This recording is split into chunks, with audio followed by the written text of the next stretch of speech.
اللہ کے قریب ہو جائیں تو جب بھی کوئی دکھ جائے نا تو پہلے سلام کر دو، پہلے سلام کر دو۔ سرٹیفکیٹ آقا صلی اللہ علیہ وسلم دے رہے ہیں کہ وہ اللہ کا مقرب ہے جس نے پہلے سلام کر دیا۔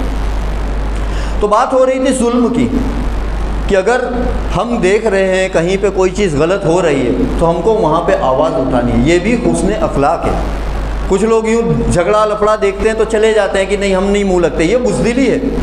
مسلمانوں کو امام بنا کر بھیجا گیا ہے، اور امام کا کام کیا ہے؟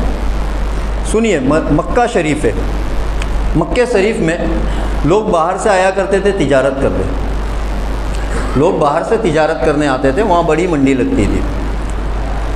تو ایک شخص تھے، وہ اپنے گاؤں سے، وہ بڑے غریب تھے، ان کے پاس زیادہ مال نہیں تھا، تو انہوں نے، وہ جہاں رہتے تھے وہاں سے انہوں نے ایک ویپاری سے، ایک تاجر سے ایک اونٹ لیا، اور اس سے اس طرح سے بات ہوئی کہ بھئی یہ اونٹ اتنے روپے کا ہے، آپ لے جا کر بیچ دو، اس کے بعد آپ کتنے میں بھی بیچو مجھے اتنا روپیہ دے دینا۔ جیسے کہ آج بھی ہوتا ہے کہ ہمارے پاس اگر زیادہ موڑی نہیں ہوتی تو ہم دکاندار سے لے آتے ہیں کہ بھئی ہم بیچ کے دے دیں گے پیسہ۔ تو وہ دوسرے گاؤں سے آئے ہوئے تھے، دوسرے ملک سے آئے تھے ایک اونٹ لے کر کہ اس کو میں زیادہ نفع پر بیچ دوں گا، اور جو نفع ہوگا وہ میرا ہو جائے گا، اور جو اس کا مالک ہے اس کو میں اصل قیمت ادا کر دوں گا۔ تو جب وہ وہاں سے اس طرف آنے لگے، وہ جب اس طرف آنے لگے تو لوگوں نے کہا کہاں جا رہے ہو؟ تو کہا مکہ۔ تو کہا وہاں ہم نے سنا ہے کہ ایک جادوگر آیا ہے، اور جو اس کی بات سن لیتا ہے وہ اپنے دین کو چھوڑ کر اسی کے دین کو اپنا لیتا ہے، تو تم وہاں جا تو رہے ہو لیکن اس سے بچ کے رہنا، اس سے بچ کے رہنا۔ تو اس نے کہا ارے مجھے کیا مطلب، میں تو منڈی میں جاؤں گا، اپنا کام کروں گا اور واپس آ جاؤں گا، مجھے تھوڑی مکے میں گھومنا ہے۔ ٹھیک ہے، اچھا کیا آپ نے بتا دیا، میں خیال رکھوں گا۔ یہ کہہ کر وہ مکے میں آ گیا۔ اب بازار میں وہ کھڑا تھا، اس کا اونٹ بڑا ہی بہترین تھا۔ اب وہ کھڑا تھا تو ویسے ہی ابو جہل آیا۔ ابو جہل نے آ کر پوچھا اس سے کہ یہ اونٹ کتنے میں فروخت کرو گے؟ انہوں نے قیمت بتائی کہ یہ اونٹ اتنے کا ہے۔ ابو جہل نے کہا کہ ٹھیک ہے، یہ سودا پکا لاؤ، یہ مجھے دے دو۔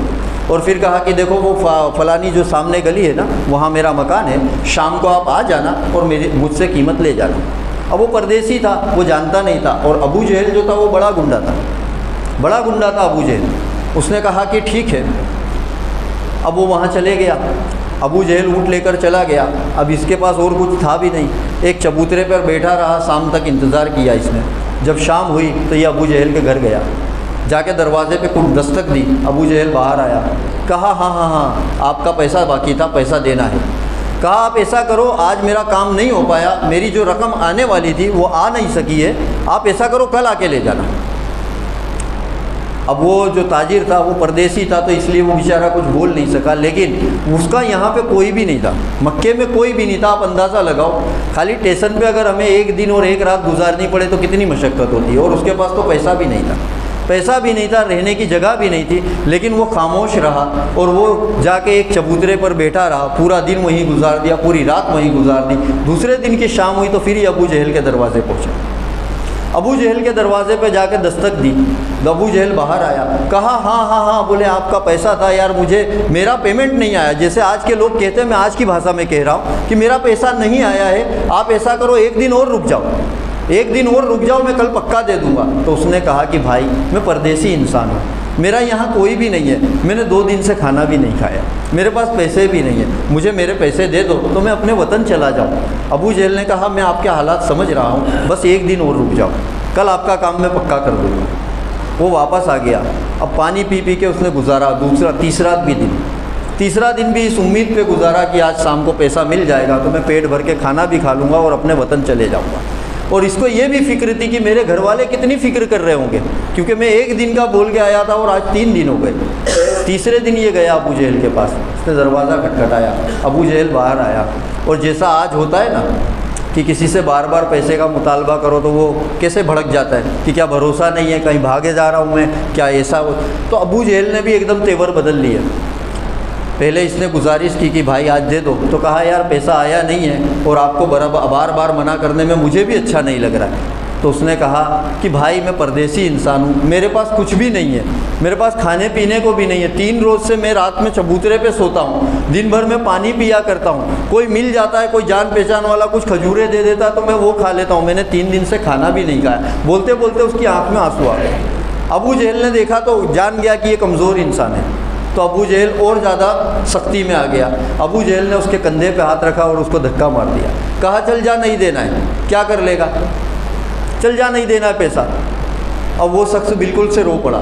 کہا کہ بھائی یہ جو اونٹ ہے نا یہ بھی میرے پیسے کا نہیں ہے, میں جہاں رہتا ہوں وہاں سے میں نے ایک تاجر سے لے کے آیا ہے, اس میں صرف جو نفع ہے نا وہی میرا ہے, اس اونٹ کی قیمت مجھے وہاں جا کے چکانی ہے. آپ اگر میری رقم نہیں دے رہے ہو, میرے منافع کے ساتھ مت دو تو میری موڑی دے دو تاکہ میں اگلے کو جا کے واپس کر دوں. لیکن ابو جہل نے ایک بھی نہیں سنی, ایک بھی نہیں سنی.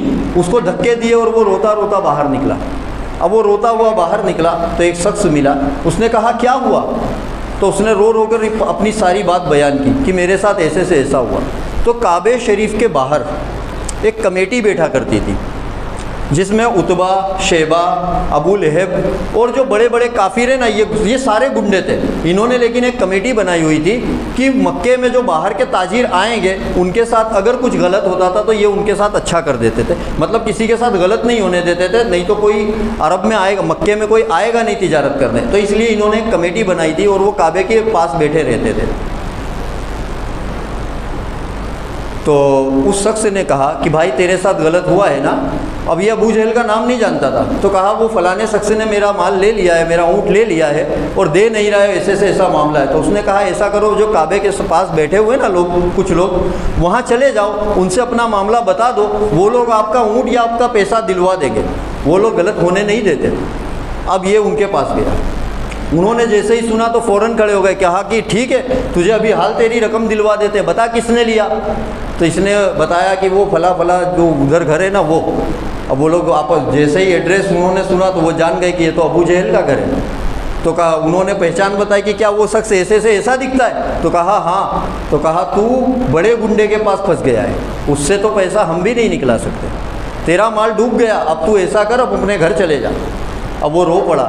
کہا کہ بھائی میں اگر گھر گیا نا تو وہاں بھی میری خیر نہیں ہے, وہاں بھی وہ جس کا ہے وہ مجھے مارے گا اور ہو سکتا ہے کہ میرے بچوں, بیوی بچوں کو بھی وہ تکلیف دے. تو اس طرح وہ کہہ کے رونے لگا. تو ایک شخص نے مذاق میں کہا کہ ایک تیرا کام اب ایک ہی شخص کر سکتا ہے. تو کہا کون؟ تو کہا وہ دیکھ. تو ادھر جب دیکھا نا انہوں نے تو ہمارے آقا صلی اللہ علیہ وسلم کعبہ شریف کی طرف منہ کر کے وظیفہ پڑھ رہے تھے. آپ صلی اللہ علیہ وسلم وہاں بیٹھے تھے. اسے مذاق سوجا عتبہ کو. اس نے کہا کہ تیرا کام اب یہی کر سکتے ہیں. اب یہ تو پردیسی تھا, اسے کیا معلوم کہ یہ کون ہے, لیکن اس نے اس خیال سے کہا تھا کہ یہ ان سے جا کے کہے گا اور یہ ابو جہل کے پاس جائیں گے تو مغز ماری ہوگی, بے عزتی ہوگی, آقا صلی اللہ علیہ وسلم کو بھی وہ مطلب ذلیل کرے گا. اس نے اس طرح تماشا دیکھنے کے لیے آپ صلی اللہ علیہ وسلم کی طرف اشارہ کر دیا. اور پھر یہ جو شخص تھا, جیسے کہتے نا مردہ کیا نہ کرتا, یہ فوراً آپ صلی اللہ علیہ وسلم کی طرف چل پڑا. اور ادھر سے عتبہ نے ایک شخص کو پیچھے بھیجا کہ جا دیکھ کے آنا کیا ہوتا ہے, کیا ہوتا ہے اب آگے بتانا. اب ایک شخص مخبری کے لیے پیچھے پیچھے چل رہا ہے. اب یہ جو شخص تھا تاجر جس کی آنکھیں بھری ہوئی ہے, یہ گیا اور آقا صلی اللہ علیہ وسلم کے پیچھے جا کر بیٹھ گیا. جیسے ہی یہ پیچھے بیٹھا فوراً آپ صلی اللہ علیہ وسلم نے رخ انور اس کی طرف پھیر لیا. فوراً اس کی طرف رخ پھیرا اور کہا کیا ہوا, کیا ہوا. جیسے ہی آپ صلی اللہ علیہ وسلم نے اتنا کہا وہ پھوٹ کے رو پڑا ایک دم. اسے ایسا لگا جیسے پردیس میں میری کھوئی ہوئی ماں مل گئی مجھے. آپ صلی اللہ علیہ وسلم نے کہا کہ پردیسی دکھتے ہو اور یہ بھی لگ رہا ہے کہ پریشان ہو اور شاید آپ نے کھانا بھی نہیں کھایا. آپ صلی اللہ علیہ وسلم نے اپنے ہاتھ اس کے کاندھے پہ رکھے اور کہا کہ چلو پہلے کچھ کھا لو. اب وہ روتا جا رہا ہے, وہ رو رو کے کہہ رہا ہے کہ میرے ساتھ یہ میں پردیسی ہوں اور میں برباد ہو گیا ہوں, میں لٹ گیا ہوں. آپ صلی اللہ علیہ وسلم نے اس کی طرف دیکھا اور فرمایا تسلی رکھو, تم جیسا چاہو گے ویسا ہو جائے گا, تم جیسا چاہو گے ویسا ہی ہو جائے گا. ہمارے امام نے اسی لیے کہا نا کہ غمزدوں کو رضا مزدہ دیجئے کی ہے, غمزدوں کو رضا مزدہ دیجئے کی ہے, بے کسوں کا سہارا ہمارا نبی. کہ ہمارا نبی صلی اللہ علیہ وسلم. اب اس کو آپ صلی اللہ علیہ وسلم اپنے گھر لے گئے اور آپ صلی اللہ علیہ وسلم نے اسے پہلے دودھ پیش کیا, پھر کھجوریں دی. اب وہ کھا رہا ہے اور اپنا معاملہ بیان کر رہا ہے اور آپ صلی اللہ علیہ وسلم ایک لفظ نہیں کہہ رہے, صرف اس کو کھانا کھلا رہے ہیں اور اس کے حال سنتے جا رہے ہیں. اس کے بعد جب اس نے سیر ہو کے کھانا کھا لیا تو پھر آپ صلی اللہ علیہ وسلم نے فرمایا کہ اب بتاؤ کس نے لیا ہے تمہارا اونٹ. اب یہ دل میں یہ سوچنے لگے کہ وہ جو بڑے بڑے گنڈے تھے, اس نے ابو جہل کا نام سنتے ہی وہ پیچھے ہٹ گئے. یہ تو سیدھے سادھے انسان ہیں. آقا صلی اللہ علیہ وسلم کا حسن اخلاق کتنا بلند و بالا تھا. ہے نا. تو وہ یہ سوچنے لگا کہ یہ تو کتنے سیدھے سادے انسان ہیں, یہ کیسے اس سے بات کریں گے, کہیں ایسا نہ ہو کہ میں ان کو لے کے جاؤں اور وہ شخص ان کو بھی ذلیل کر دے.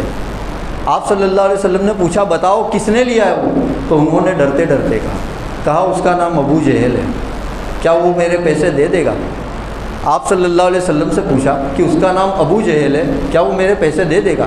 آپ صلی اللہ علیہ وسلم نے فرمایا ہاں بالکل دے دے گا, چلو بالکل دے دے گا, چلو میرے ساتھ. اس کی کلائی پکڑی آپ صلی اللہ علیہ وسلم نے اور اس کو ساتھ میں لے کے چل پڑے. مطلب یہ سمجھ لو کہ دونوں جہان کی رحمت اب اس کے ساتھ چل رہی ہے.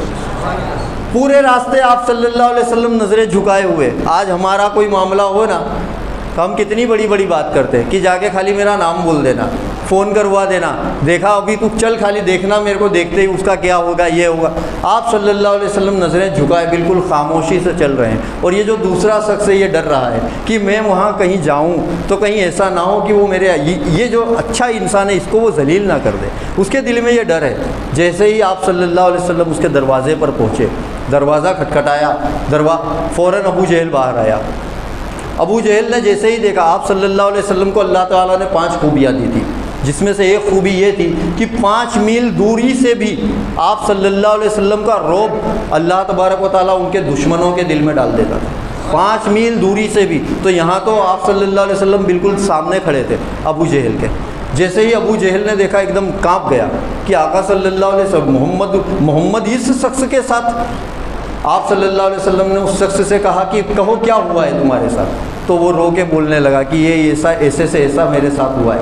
آپ صلی اللہ علیہ وسلم نے بالکل جلال میں آ گئے آپ صلی اللہ علیہ وسلم اور فرمایا کہ تو اس طرح کا تاجر ہے, تو اس طرح سے بڑا بنتا ہے, تو اس طرح سے سردار بنتا ہے, تو لوگوں پر ظلم کرتا ہے, اس طرح سے تو تجارت کرے گا کہ جا فلاں اس کا جو بنتا ہے وہ لے کے آ. ابو جہل کی ٹانگیں کانپ رہی تھی, وہ کانپ گیا بالکل. وہ فوراً اندر گیا اور رقم لایا اور لا کر دے دیا. آپ صلی اللہ علیہ وسلم نے فرمایا کہ آئندہ میں تیری اس طرح کی کوئی بات سنوں نہیں. تو کہا ہاں محمد اب ایسا نہ ہوگا. اور وہ جو شخص تھا جو جاسوسی کرنے آیا تھا وہ دیکھ رہا ہے کہ ابو جہل تو اتنا بڑا گنڈا بنتا ہے اور وہ ان کے آگے کچھ بھی نہیں کہہ پا رہا ہے. اب اس شخص کو جب آپ صلی اللہ علیہ وسلم نے اس کا حق دلوا دیا تو اس کے بعد آپ صلی اللہ علیہ وسلم نے اس سے کہا کہ اب میں جاؤں.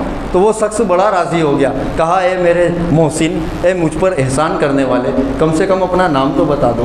تو کہا بس تیرا کام ہو گیا نا, اب تو جا, اب تو تیرے رستے جا, میں اپنے رستے. یہ کہہ کر آپ صلی اللہ علیہ وسلم جیسے ہی پلٹے 4 قدم چلے تھے کہ وہ جو مخبر تھا وہ دوڑ کر آیا اس شخص کے پاس. کہا کہ کیا وہ شخص کیا کہہ رہا تھا؟ تو کہا کچھ بھی نہیں. کہا اس سے بچ کے رہنا.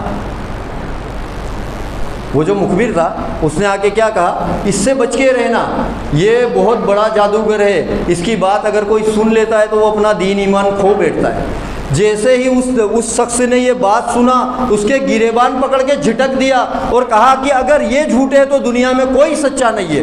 وہ دوڑ کے آیا آقا صلی اللہ علیہ وسلم کے پیروں کو پکڑ لیا. کہا اے محمد کم سے کم مجھے پہلے کلمہ تو پڑھا دو, مجھے اپنی وہ بتا دی. جب آپ نے مجھ پر شفقت کر کے تو مجھے کلمہ بھی پڑھا دو. پھر اس کے بعد اس نے کلمہ پڑھا اور وہ مسلمان ہو گیا. تو یہ آقا صلی اللہ علیہ وسلم کے اخلاق کریمانہ ہے. وقت بہت ہو گیا ہے, ایک اعلان سماعت فرما لیجئے. یہ میں پڑھ کے سنا دیتا ہوں آپ کو جو پرچہ آیا ہے. آپ کو یہ جان کے بے حد مسرت ہوگی کہ انجمن حسینی کی جانب سے 4تھا عرس تاج الشریعہ کا موقع پر ایک عظیم الشان تقریری پروگرام رکھا گیا ہے, جس میں بیان فرمانے کے لیے خطیب گجرات خلیفہ حضور تاج الشریعہ رحمۃ اللہ تعالی علیہ حضرت مولانا مفتی محمد اشرف رضا صاحب برہانی رتن پور کھیڑا والے گجرات سے تشریف لا رہے ہیں. اور نعت خوانی کے لیے بریلی شریف کے مشہور و معروف نعت خواں ثانیہ اویس رضا قادری بلبل باغ مدینہ جناب اعظم رضا حسینی بریلی شریف سے تشریف لا رہے ہیں.